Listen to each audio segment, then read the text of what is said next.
সরকারের অবশ্যই এই সময় প্রত্যেকটা কৃষকের পাশে দাঁড়ানো উচিত। আসসালামু আলাইকুম বন্ধুরা, কেমন আছেন? আলহামদুলিল্লাহ, আমিও ভালো আছি। দেখেন রেমালের তাণ্ডবে কীভাবে ক্ষতিগ্রস্ত হয়েছে। রেমাল যখন বেসামাল হয়ে পড়েছে তখন এই বাংলাদেশের প্রত্যেকটা ঘরে ঘরে দেখেন এই রেমালের তাণ্ডবে এই বড়জালার দৃশ্য আপনাদের মাঝে একটু তুলে ধরেছি। যে বড়জালা অত্যন্ত গরিব মানুষ এবং খুবই দরিদ্র, কিভাবে ক্ষতিগ্রস্ত হয়েছে বাংলাদেশের প্রত্যেকটা ঘরে ঘরে দেখেন। তো আপনারা দূর দূরান্ত থেকে যারা ভিডিওটা দেখছেন বেশি বেশি করে শেয়ার করে দেবেন।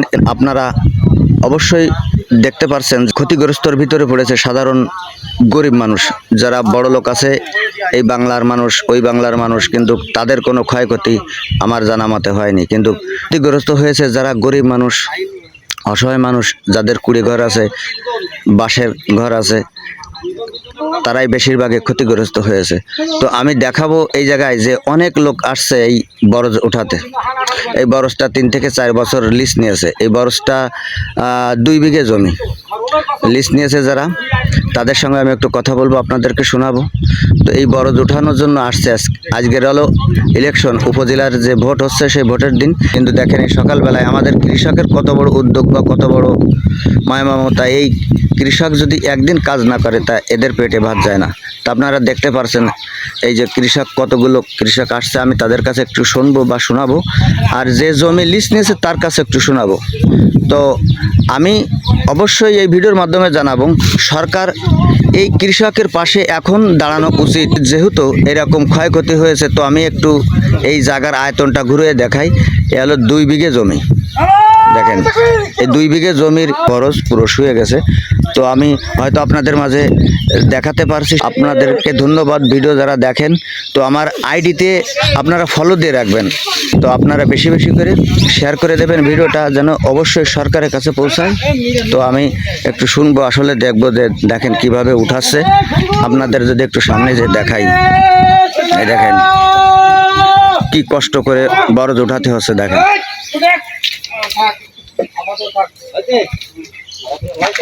দেখেন 12-14 জন লোক আছে এই জায়গায়, আর ওই দেখেন আসছে। আসসালামু আলাইকুম ছোট ভাই, এই যে বরজ তো এই রেমাল যে ঝড় হয়েছে গত পরশুদিন, এই ঝড়ে তো পড়ে গেছে। তো এখন অবস্থা কি? এই যে কত টাকা খরচ হয়েছিল এই বরজ বানাতে, আর কত টাকা লাগবে এই বরজ উঠাতে, একটু যদি বলতেন দর্শকের মাঝে। আমার অন্তত 2 লাখ টাকার উপরে খরচ। জায়গা লিজ নিছি 30-40 হাজার টাকা প্রতি বছরে দিতে হয়। এখন দিলি এখন এই বড় এখন খরচ উঠতি লাগবে এখন 1 লাখ টাকা। 1 লাখ টাকা? 1 লাখ টাকা তাও হবে না, হবে না।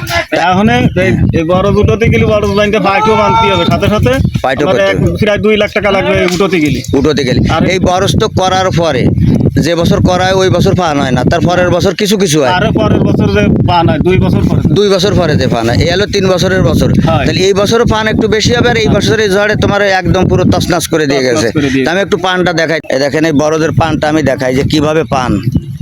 এই পান কিন্তু একটা পানও থাকবে না, নষ্ট হয়ে যাবে, যেভাবে ঝড়ে সমস্যা করে রেখেছে। এই দেখেন, আপনারা দেখলে হয়তো বুঝতে পারছেন কত লোক এই জায়গায় কাজ করতেছে। সবই কিন্তু এই যে কৃষক, সবই গরিব মানুষ। এই জায়গায় বড় লোকের কোনো ছেলে আসেনি।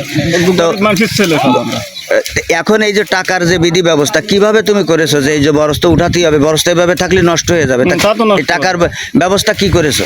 এখন যদি সরকার সাহায্য করে তার জন্য আশায় করতেছি, লোকজন নিয়ে আসি যে ভাই সবাই একটু ব্যাঘাত দিয়ে দেয়। সবাই গরিব মানুষ তো গরিব মানুষেরই চেনে। হ্যাঁ, তাকেও তো টাকা পয়সা দিতে হবে। টাকা পয়সা অবশ্যই দিতে হবে। তারা কি করে খাবে?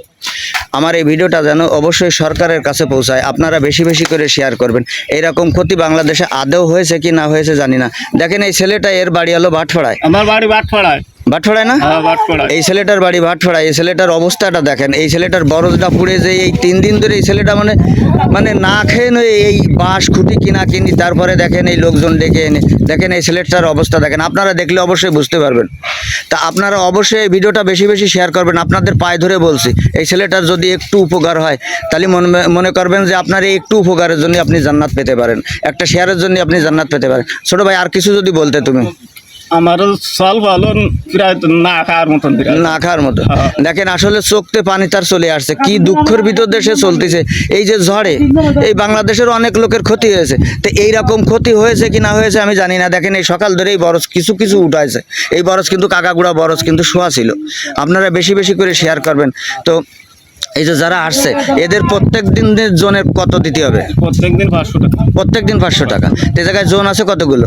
লোন আছে হলো প্রায় 20 জন। তো দর্শক ভাইরা আপনারা দেখছেন বা শুনছেন, আর সরাসরি আপনাদেরকে আমি দেখানোর চেষ্টা করছি। দেখেন এই ছেলেটার আসলে যে 3-4 দিন ধরে যে কী করতেছে আপনারা না দেখলে বুঝতে পারবেন না। একটা কৃষকের রুজি রুটি হলো তার ক্ষেত। এই যে বরজ হোক, ধান হোক, পান হোক, চাউল হোক, গম হোক, একটা কৃষকের রুজি রুটি হলো ক্ষেত। তুমি কি করতে চাচ্ছ খায়রুল? এটা সুতাইরে কায়দা চাচ্ছি, অনেক লোকজন নিছি, তারা অনেক যদি কায়দারে দিয়ে যায় তাহলে আল্লাহ যদি গতি দেয় আর কি, সুবিধা। তো এই যে বরজের যে ক্ষতি খাসারাত বা যে বরজের যে সমস্যা, এই সমস্যা কি সমাধান হবে? বরজ কি বাইসে থাকবে? তেমন ভালো হবে, অনেক এবছর আর ভালো হবে না। হ্যাঁ, এবছর আর ভালো হবে না মানে পর তো অনেক পর ছিঁড়ে গেছে, হ্যাঁ, অনেক পর ছিঁড়ে গেছে, অনেক পর মরে যাবে। এখন মানে কিছু কিছু বেঁচে থাকবে পর। হ্যাঁ। তো আপনারা অবশ্যই দেখতে পাচ্ছেন। আসলে এই দেখেন এই যে কৃষক যারা আছে, আমি একটু দেখাই এর মাথার উপর দিয়ে, দেখেন কতগুলো লোক আছে এই জায়গায়। আমি তোমার জন্য অত্যন্ত চেষ্টা করব। তো ভালো থাকবেন, সুস্থ থাকবেন। আপনারা বেশি বেশি করে ভিডিওটা শেয়ার করবেন। এরকম কোনো ভিডিও আপনাদের সঙ্গে আবারও দেখা হবে, সে অপেক্ষা থাকুন। আল্লাহ হাফেজ।